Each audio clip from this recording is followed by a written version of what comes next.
Olivia is my name. When I was young and full of hopes, I married Ethan. I thought we would be together forever because we were high school sweethearts.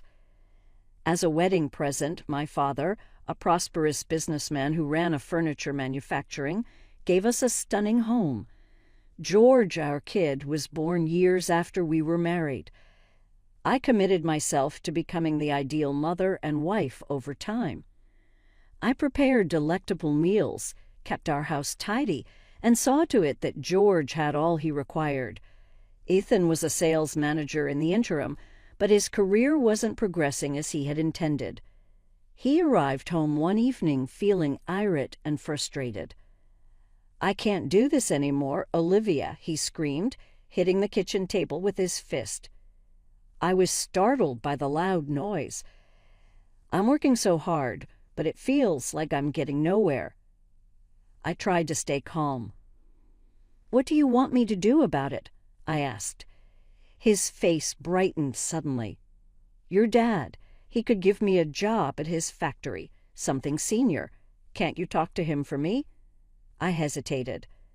My father was always fair in his business dealings, and I didn't want to ask for special treatment. But when I saw the desperate look in Ethan's eyes, I nodded. "Okay, I'll ask him." The next day, I visited my father at his office. I felt nervous as I spoke. "Dad, I need to ask you something. It's about Ethan. He's really, really unhappy at his job, and I was wondering if you might have a position for him at the factory." My father thought for a moment before nodding. "All right, I'll give him a chance, but he'll have to prove himself just like everyone else." When I told Ethan the news, he was thrilled. He picked me up and spun me around in the kitchen. "You're amazing, Olivia. This is going to change everything for us." And for a while it did. Ethan started earning more, and our financial struggles eased. But as one problem went away, a new one began: my relationship with Ethan's mother, Judith. Judith was very protective of her son and never really liked me. She often came over uninvited, criticized how I ran the house, and demanded my attention constantly. One afternoon, as I was trying to prepare dinner, Judith barged through the front door. "Olivia," she said sharply, "I need you to take me shopping right now." I clenched my teeth. "Judith, I'm in the middle of cooking. Can it wait until tomorrow?" Her eyes narrowed. "Are you saying my needs aren't important, after all I've done for this family?" I swallowed my frustration, knowing arguing would only make things worse. "Of course not. Just give me a few minutes to finish here." Later, as I drove Judith to the mall, she complained about everything: my driving, my cooking, and even the way I parked. I couldn't help but wonder how my life had turned into this. I used to be smart and independent, but now it felt like all I did was cater to everyone else, while my own dreams faded away. One especially bad afternoon, Judith stormed into the house without knocking, as always. "Olivia," she shouted, her voice already grating on my nerves, "I'm hungry. Make me something to eat." Biting back a sharp reply, I set aside the laundry and dragged myself to the kitchen. As I cooked, Judith sat at the table, criticizing everything I did. "You're using too much oil," she snapped. "And cut those vegetables smaller. Don't you know how to cook properly?" When I finally placed the food in front of her, I hoped she would eat quickly and leave. Instead, to my shock, she packed up all the food I had made and stood up. "I'll be taking this with me," she announced. "I have bridge club tonight, and this will be perfect for snacks." I stared at her in disbelief. "But Judith, that was supposed to be our dinner." "Oh, you can always make more," she said, already heading for the door. "It's not like you have anything better to do with your time." As the door slammed shut, I sank into a chair, feeling completely defeated. I glanced at the clock. I now had less than an hour to make another meal before Ethan came home from work. When Ethan walked in, loosening his tie, he found me frantically cooking. "What's going on?" he asked. "Why isn't dinner ready?" I told Ethan what had happened with his mom, hoping he would understand or at least support me. Instead, his expression turned dark.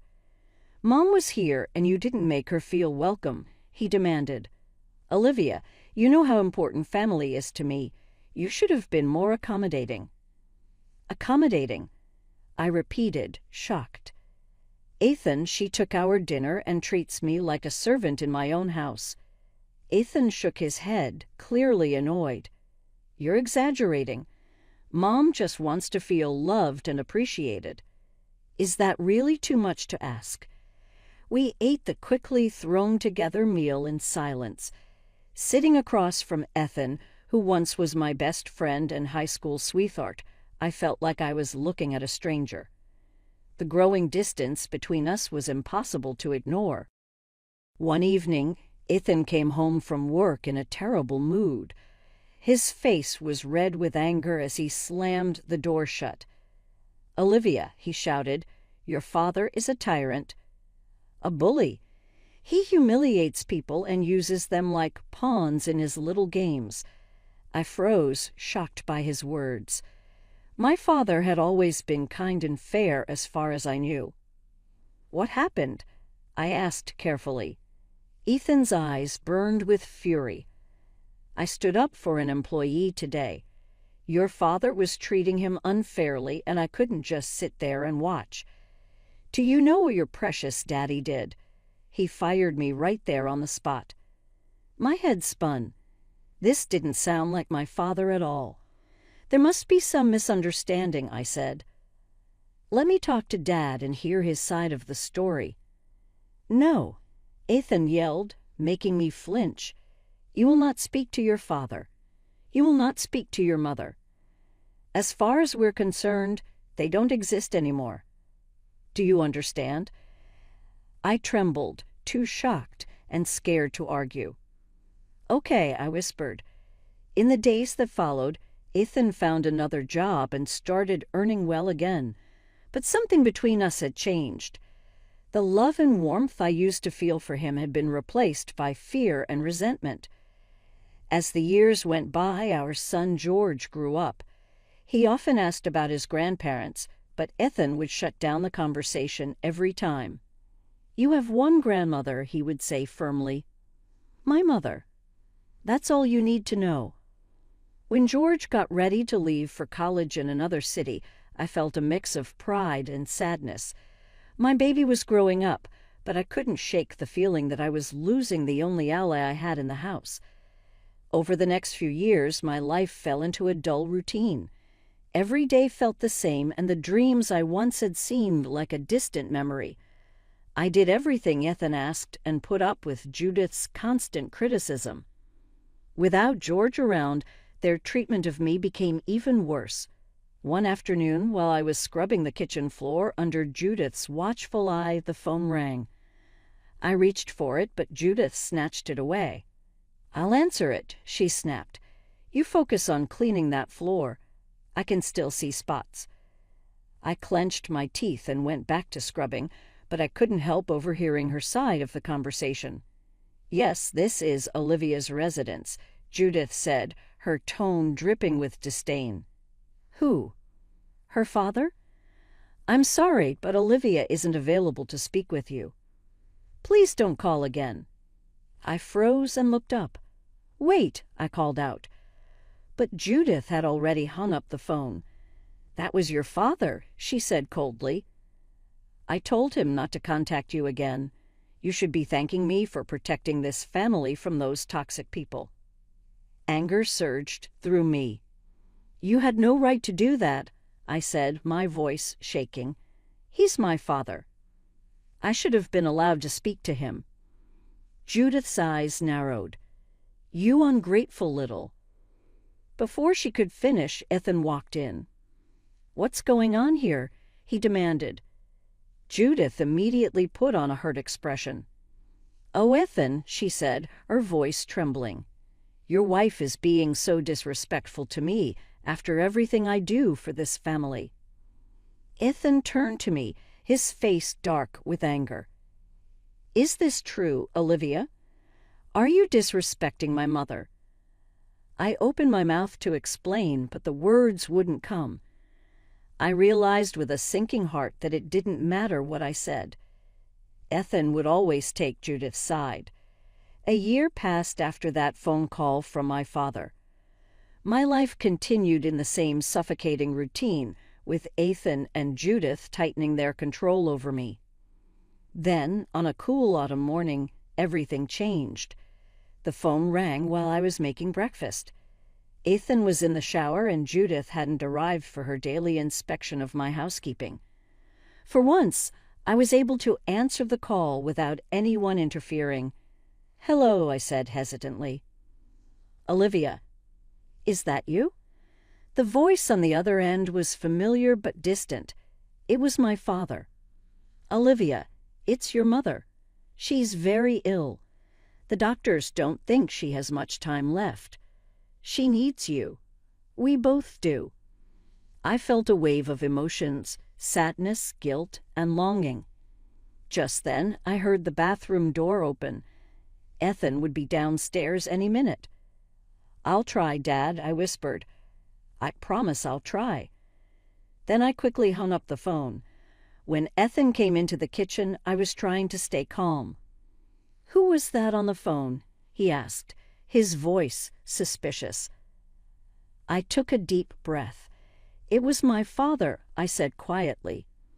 "My mother is very sick, Ethan. She's dying.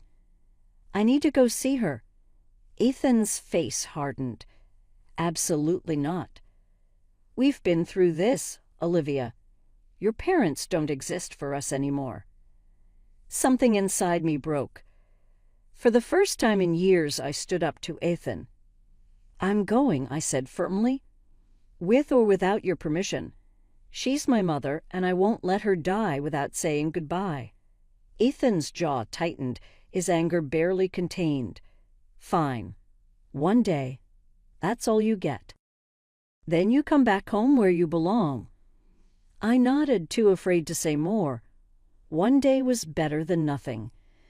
My hands trembled as I picked up the phone and called my son, George. When I told him what was happening, he surprised me by immediately offering to go with me. Relief washed over me. The next morning, George and I drove to my childhood home. When we arrived, my father greeted us at the door. He looked much older than I remembered, his face lined with grief. Without a word, he pulled me into a tight hug. He led us to my mother's room. She was lying in bed, pale and weak, but her eyes lit up the moment she saw me. "Olivia," she whispered, her voice shaky as she reached out a trembling hand. "My baby girl." I rushed to her side and held her hand tightly. "Mom, I'm here. I'm so sorry. Can you forgive me?" She gave me a soft smile. "There's nothing to forgive, sweetheart. I'm just glad you're here now." We spent the whole day by her side, sharing memories and trying to make up for the years we've lost. As the sun began to set, her breathing grew shallow. She squeezed my hand and looked into my eyes. "Olivia," she said softly, "promise me something. Promise me you'll live your life. Really live it. Don't let anyone cage your spirit again." Tears streamed down my face as I nodded. "I promise, Mom, I promise." She smiled one last time, then closed her eyes. Her hand went limp in mine. She was gone. Suddenly, my phone started ringing nonstop. I didn't need to look to know it was Ethan. I stepped into the hallway to answer, my heart heavy.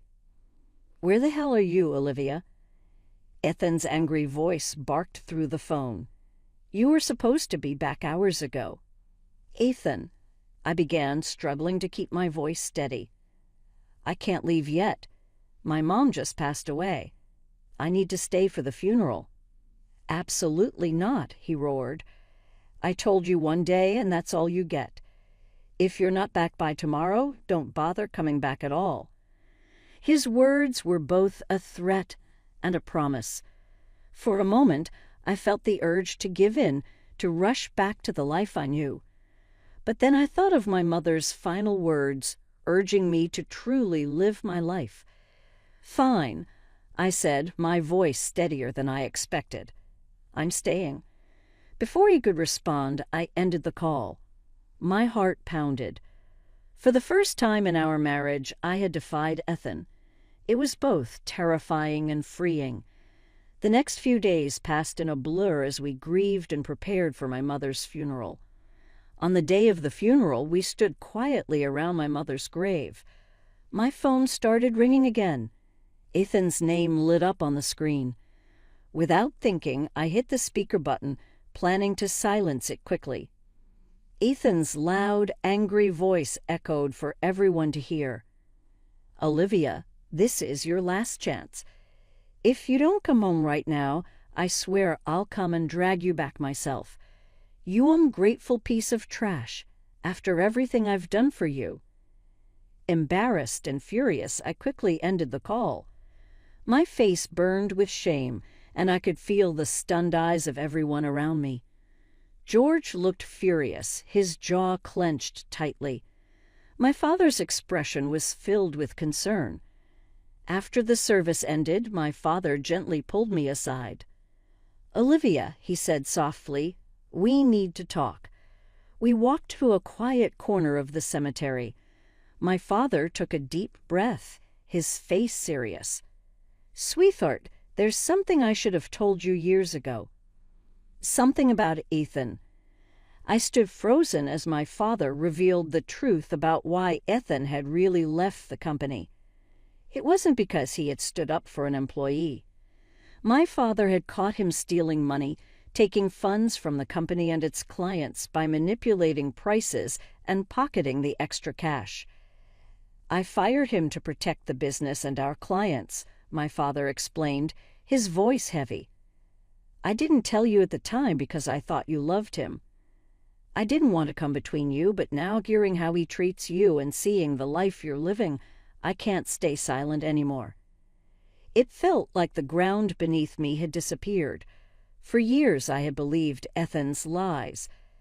I had let him cut me off from my family and endured his and Judith's emotional abuse, all based on a lie. "There's more," my father continued, his tone even more serious. "I recently heard from a friend that Ethan's current company is under investigation. There are financial discrepancies, Olivia. I think he's doing the same thing again." As the weight of his words hit me, I felt a strange mix of despair and relief. The life I thought I knew was falling apart, but at the same time, I felt like I was finally waking up. From the ruins of everything I had believed, something new, something stronger, was beginning to take shape. The day after the funeral, I saw a chance to start fresh. My father, George, and I decided to go back to my house. To our surprise, we found the place bustling with activity. Judith's friends were everywhere, and the smell of food wafted from the open windows. When we walked in, it was clear there was a full-blown party in progress. Judith, holding a glass of wine, spotted us first. Her eyes narrowed as she looked at my father and George. "Well, look who finally decided to show up," she said, her voice dripping with sarcasm. "You're late. Olivia, my birthday celebration started hours ago." I froze, stunned. In the chaos of the past few days, I had completely forgotten about Judith's birthday. Before I could say anything, she shoved a dirty rag into my hands. "Don't just stand there," she snapped. "Start cleaning up. These tables won't wipe themselves." My father, who had been silently watching, suddenly spoke up, his voice booming. "How dare you speak to my daughter like that?" he thundered, silencing the room. "She's not some servant to follow your orders. She's a grown woman and she deserves respect." Judith let out a sharp laugh. "Respect," she sneered. "She gave up any right to respect when she married my son. Her family is Ethan and me now. You're nothing to her anymore." I stood there, shocked, as my father and Judith argued. Their voices grew louder, and the guests began shifting uncomfortably, unsure whether to stay or leave. Suddenly, Ethan stormed into the room. "What the hell is going on here?" he demanded. His eyes locked onto me. "Olivia, why aren't you serving the guests? And what are they doing here?" He pointed angrily at my father and George. Something inside me broke. Years of frustration and anger came pouring out. "No, Ethan," I said, my voice strong and steady. "I'm not serving anyone. I'm not cleaning up, and I'm done staying silent." The room fell completely silent. Even Judith seemed caught off guard. "I know the truth, Ethan," I continued, pulling out the divorce papers I had hastily prepared. "I know why you really left my father's company. And I'm done. I want a divorce." For a moment, Ethan looked like he might explode or even lunge at me. But then, realizing he was outnumbered, he seemed to deflate. "Fine," he snarled. "Take your divorce, but don't think you'll get a penny from me." I couldn't help but laugh. "This house is mine, Ethan. My father gave it to us as a wedding gift, remember? You're the one who needs to leave." Ethan and Judith glared at us but left shortly after, slamming the door behind them. As the house grew quiet, I sank onto the couch, suddenly feeling drained. George, who had been quietly watching everything unfold, finally spoke. "Mom, why didn't you tell me things were this bad?" I sighed, guilt weighing on me. "I'm sorry, George. I thought I was protecting you, but now I see I was teaching you the wrong lessons about love and respect." In the weeks that followed, my life changed completely. I started the divorce process and focused on rebuilding my life. True to his word, my father stood by me every step of the way. One afternoon, as we sat in his study discussing plans for the future, he brought up something unexpected. "Olivia," he said gently, his tone serious. "I've been thinking, I'm not getting any younger, and the factory needs fresh ideas. How would you feel about coming to work with me?" I blinked, surprised. "But Dad, I don't know anything about running a business." He chuckled. "Neither did I when I started. You're smart, Olivia. You can learn. Besides, it's time you had a chance to spread your wings." Over the next few months, I dove headfirst into learning the ropes of the business. My father was a patient teacher, guiding me through everything it took to run the furniture factory. To my surprise, I discovered a passion for design and innovation I never knew I had. Meanwhile, the divorce dragged on, with Ethan fighting me at every turn. He even contested the ownership of the house and tried to turn George against me. But in the end, justice prevailed. I was awarded the house and financial compensation for the years of emotional abuse. Ethan, on the other hand, faced charges for his fraudulent activities. Deep in debt and with his reputation ruined, he could no longer hold senior positions. Judith's influence over my life also faded. The last I heard, she had moved in with a distant relative. Her social circle shrank after the truth about Ethan came to light. The years passed quickly, filled with hard work and new beginnings. Then one quiet Thursday morning, my father called me into his office. His face was serious, and as he gestured for me to sit, I felt my heart tighten. "Olivia," he said, his voice filled with emotion. "I'm not well." "Olivia," my father said softly. "The doctors, they don't think I have much time left." The world seemed to spin. "No, Dad," I whispered, grabbing his hand. He gave my fingers a gentle squeeze. "It's okay, sweetheart," he said with a sad smile. "I've had a good life, and now I can leave knowing you're strong, that you're free, and that you'll be okay." Tears streamed down my face as he continued. "I'm leaving everything to you, Olivia. The business, the house, all of it. You've proven yourself. I know you'll take good care of everything." In the weeks that followed, we spent as much time together as we could.